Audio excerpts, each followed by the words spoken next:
Hello, everyone. We are in your history book on page 26. The Model T became one of the most famous cars in history. It sold faster than any other car in the United States as well as in other countries. Also, it was easy to drive and easy to fix, even if it broke down on the road. At first, a driver did not need a license to operate a car. He could pay for 2 hours of instruction from the Ford Motor Company and then drive off on his own. Or, if he preferred, he could simply drive off right after buying a car. This is very different from getting a car today. Owning cars changed the lives of Americans. Driving gave people more freedom than they had before. People could now live in one town and work in another, and they could take trips according to their own schedules, not the railroad schedules. Names from the past, echoes in history. When you go past a car sales lot and see cars called Dodge or Chevrolet, you are seeing a little piece of the past. Early in the 20th century, some people started car companies that are still around today. David Dunbar Buick, born in Scotland and reared in Detroit, opened the Buick Motor Company in 1903. His cars had better engines than earlier cars. Buick's cars could travel farther on 1 gallon of gas. One of Buick's workers, Walter Percy Chrysler, became president of the Buick Company. Chrysler later founded the Chrysler Corporation that made Chrysler automobiles. Louis Chevrolet came to the United States from Switzerland to sell an invention. Instead, he became a driver in the newest sport in America, car racing. He had ideas of his own about how cars should be made.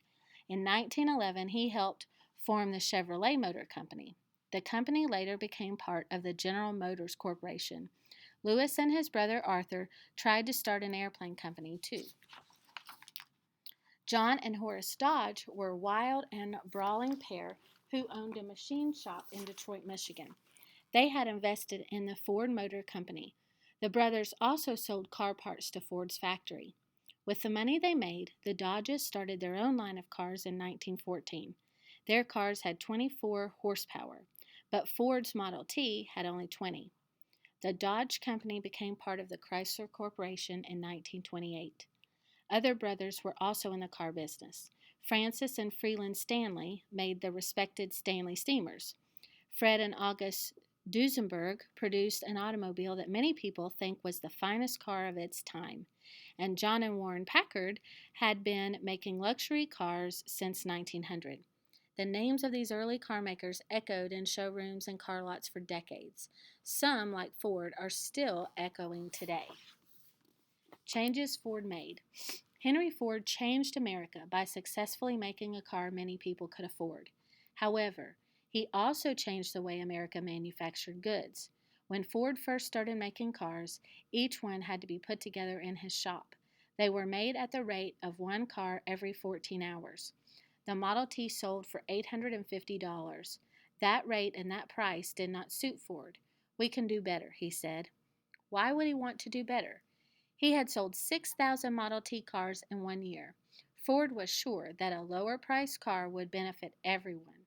More people could have cars. He would also benefit by making more money. Ford had heard of a meatpacking business in Ohio that used an assembly line.